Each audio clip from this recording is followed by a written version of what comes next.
Now imagine this. It's 2 a.m. in a quiet suburban house.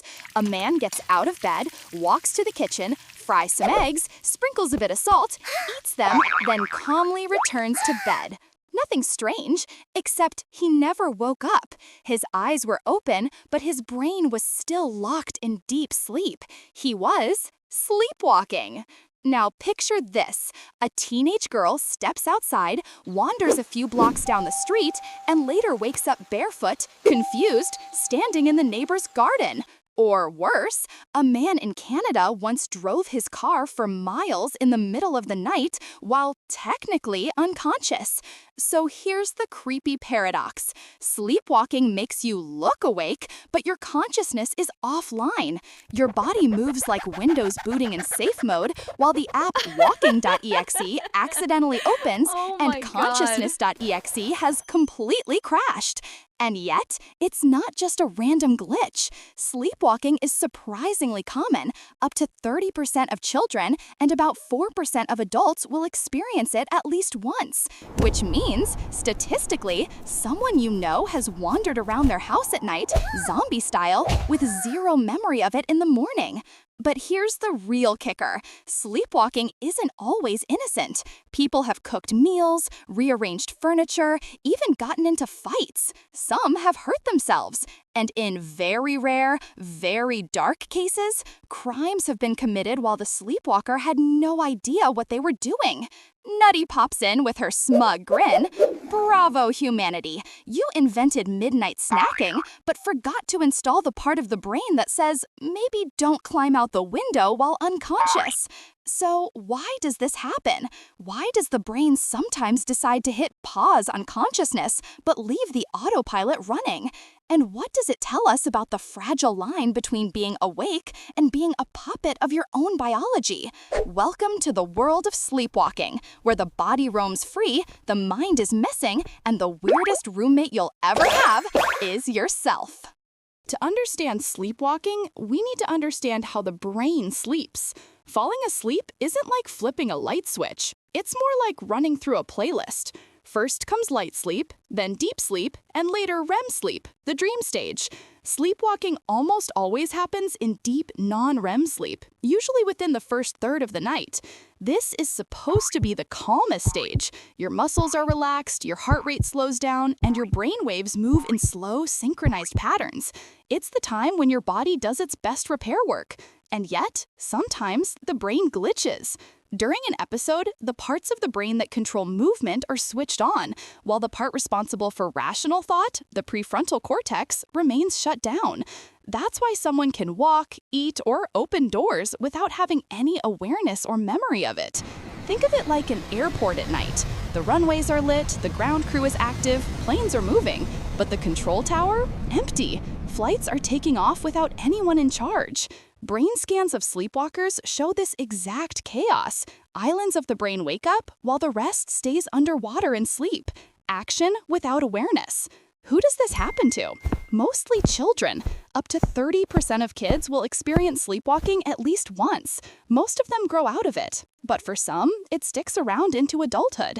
Roughly 4% of adults report regular sleepwalking episodes.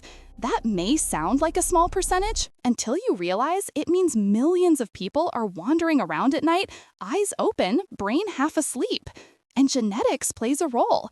If one parent was a sleepwalker, there's a much higher chance their kids will be too. It's like your DNA came preloaded with a night zombie feature. Not every case is dangerous. Sometimes it's just harmless wandering, like walking to the kitchen or standing in the hallway.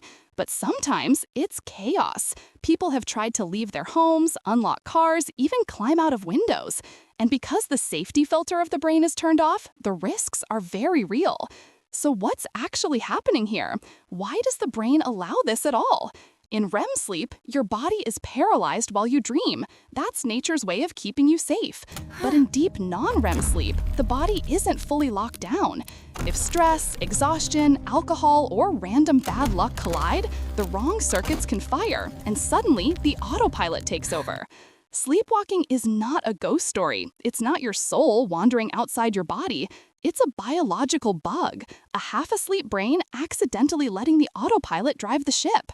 And here's the unsettling question it leaves behind. If your brain can forget to keep you in bed, what else can it forget? How much of what you call free will is really just one fragile circuit away from breaking? Sleepwalking isn't just a strange quirk. It's proof that consciousness itself is not guaranteed.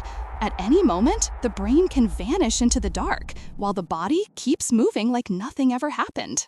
Sleepwalking might sound harmless, like a kid shuffling down the hallway in pajamas, but the reality is much stranger and sometimes terrifying. People have been caught doing all sorts of bizarre things while unconscious. The most common one is eating, except it's not just a midnight snack.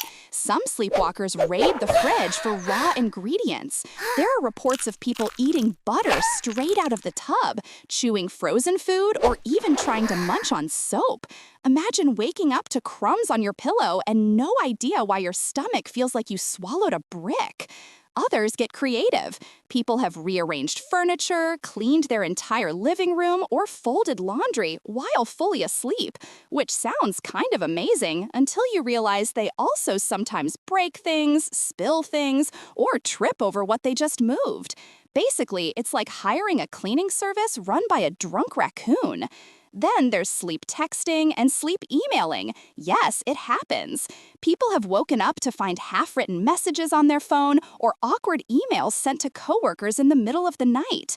Imagine explaining to your boss why you wrote banana banana project synergy spaghetti at 3:14 a.m. And it doesn't stop there. Some people actually leave the house. There are cases of sleepwalkers walking miles down the street, wandering into traffic, or showing up at a neighbor's porch. One man in Wales was found strolling on the roof of his own house. Another man drove his car for several miles before police stopped him, headlights off, brain completely asleep. It sounds like a horror movie, but it's real life. And because the part of the brain responsible for logic and danger detection is offline, sleepwalkers don't realize how risky their actions are.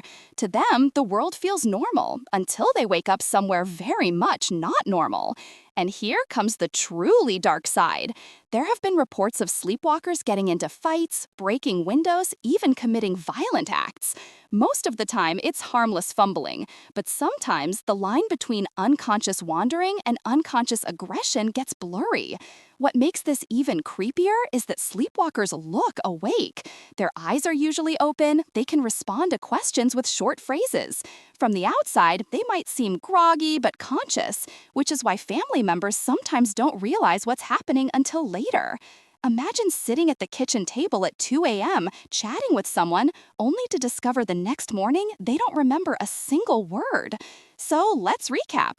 While asleep, humans have cooked meals, cleaned houses, eaten soap, sent emails, walked down streets, climbed rooftops, driven cars, and yes, even started fights. It's like the brain unlocked a chaotic demo mode, letting the body improvise without supervision. Bravo, humanity! You didn't just invent multitasking, you figured out how to do it while unconscious. But this raises the big question. If the brain can let the body do all these things without conscious input, how much of our daily life is really on autopilot? How often are we awake but not really aware?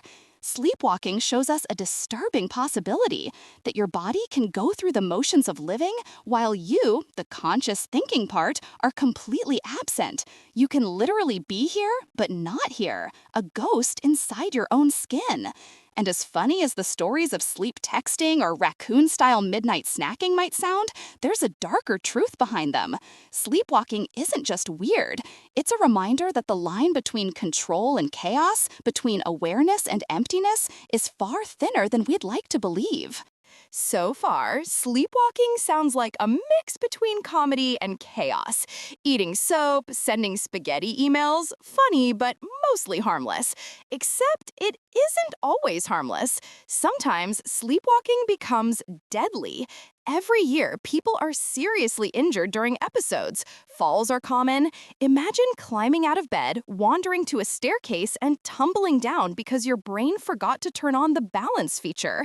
Others have walked straight into traffic. Some have burned themselves while cooking or cut themselves while fumbling with sharp objects. And because sleepwalkers don't feel fear the same way, they often don't even try to protect themselves. But the most disturbing cases aren't accidents, they're crimes. Throughout history, there have been documented incidents where people committed assault, arson, even homicide, while claiming to be asleep. Courts call it the sleepwalking defense. One of the most famous cases happened in Canada in 1987. A man named Kenneth Parks drove 20 kilometers to his in-laws' house, attacked his mother-in-law, and killed her. Afterward, he turned himself into the police, confused and horrified. His defense? He was sleepwalking. Brain experts testified that his brain activity matched a sleepwalker, not a conscious killer. He was acquitted. Cases like this spark huge debate. Should someone be held responsible for actions committed while their consciousness is offline? If your brain literally glitched, are you guilty or just unlucky? Legally, it's complicated. Most courts treat sleepwalking as a form of automaticism, meaning the person had no voluntary control over their actions. In some cases, that leads to acquittal. In others, judges rule that the person was reckless for putting themselves in a situation where sleepwalking could be dangerous, like mixing alcohol, stress, or certain medications. The line is blurry, and every case reignites the argument. Where does responsibility end and biology begin? And this isn't just courtroom drama. Families live with this fear. Parents worry about children who wander outside at night. Partners sleep beside someone who might suddenly get up and lash out unconsciously. Doctors warn against locking a sleepwalker in their room. It can make them panic and injure themselves, but also against leaving doors or windows open.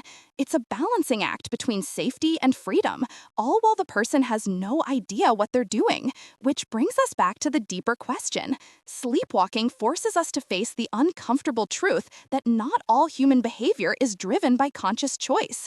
We like to think of ourselves as rational beings in charge of our own actions, but sometimes the brain takes the wheel and you are nowhere to be found. It's unsettling because it shatters the illusion of control. If someone can cook, fight, drive, or even kill without being awake, then maybe free will isn't the solid foundation we think it is. Maybe it's fragile. Maybe it can vanish in the night, leaving behind only biology on autopilot. Bravo, humanity! You've managed to invent laws, courts, and moral systems, and then discovered that sometimes the criminal was asleep the whole time. After all this chaos, the obvious question is, why? Why does sleepwalking even happen? What could possibly be the evolutionary purpose of wandering around unconscious at 2 a.m.? The short answer? There probably isn't one. Sleepwalking is less a feature, more a glitch, a side effect of how messy the human brain actually is. Scientists know a few things. Genetics plays a big role. If one parent was a sleepwalker, their child is much more likely to be one too. It runs in families like bad eyesight or dad jokes. Stress and sleep deprivation also make it worse. The more exhausted your brain is, the more likely it is to misfire during deep sleep. Add alcohol, sedatives, or certain medications, and the chances of an episode go up even higher. Think of your brain as a phone overloaded with apps. At night, it tries to shut everything down. But sometimes, instead of powering off smoothly, it glitches, closing some apps, leaving others running, and accidentally launching one it shouldn't. Suddenly, walking.exe is on the screen, while awareness.exe is nowhere to be found. And it's not just humans. Dogs, cats, even tiny hamsters have been observed sleepwalking, which means this isn't just a human quirk, it's something baked into the mammalian brain itself. Our nervous systems are so complex, so full of overlapping circuits, that every once in a while, they stumble, literally. For most people, sleepwalking is rare and fades with age. But the fact that it exists at all tells us something important. Consciousness is fragile. We think of it as an unshakable presence, the self that never goes away. But sleepwalking proves otherwise. Awareness can vanish, the lights can go out, and yet the body carries on, as if nothing happened. That's why sleepwalking is both funny and terrifying. Funny because, yes, people have woken up to discover they made a sandwich with soap. Terrifying because it shows how thin the line is between control and chaos, between being present and being gone. And here's the philosophical punch. If the brain can glitch like this at night, how many smaller glitches happen during the day? How often are you running on autopilot, driving home without remembering the route, scrolling through your phone without realizing an hour has passed, saying things without really thinking? Sleepwalking is the extreme version of something we all experience, moments when we're physically there, but mentally absent. So the next time you wake up refreshed, be grateful that your brain kept you in bed, because not everyone is so lucky. Some of us spend the night as our own ghost, roaming through hallways, cooking meals, maybe even stepping outside, never realizing we weren't really there. Sleepwalking isn't possession, it's not magic, it's brain lag, a reminder that the mind you depend on can disappear, leaving your body to improvise on its own. And if that doesn't make you question how much control you really have, nothing will. I'm nutty, smart, smug, and just awake enough to say, "Bravo, humanity!"